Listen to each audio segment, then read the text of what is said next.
বিধাননগরের BJP প্রার্থী শারদত্ত মুখোপাধ্যায় সল্টলেকের বনবিতানে সকাল সকাল প্রচার। সেন্ট্রাল পার্কে প্রাতঃভ্রমণে আসা সকলের সঙ্গে কথা বলেন তিনি। খুবই ভালো লাগছে, একটা অন্যরকম মাহল রয়েছে আজকে।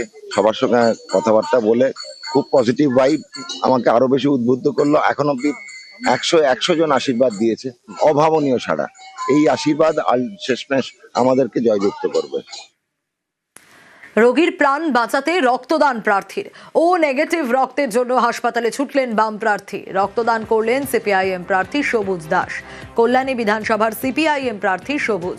কল্যাণী জেএনএম হাসপাতালে ও নেগেটিভ রক্তের প্রয়োজন। প্রচার চলাকালীন খবর পেয়েই হাসপাতালে রক্তদান বাম প্রার্থীর।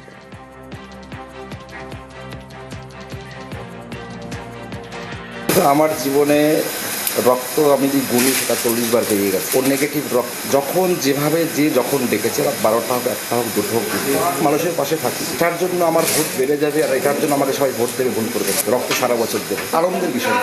একজন মানুষকে যদি উপকার করতে পারি তার থেকে বড় আনন্দ কিছু। একটা মানুষের কাছ থেকে তোলা তুলে নেওয়া যায়, কোনো আনন্দ নেই, ভোগে কোনো আনন্দ নেই, ত্যাগে আনন্দ, এটা বিশ্বাস করি। আমি অনেক জায়গায় ঘুরেছি, এই ব্লাড ব্যাংকে জেএনএমে এসেছিলাম, তো ওনারা বলছিল সেম গ্রুপের ডোনার।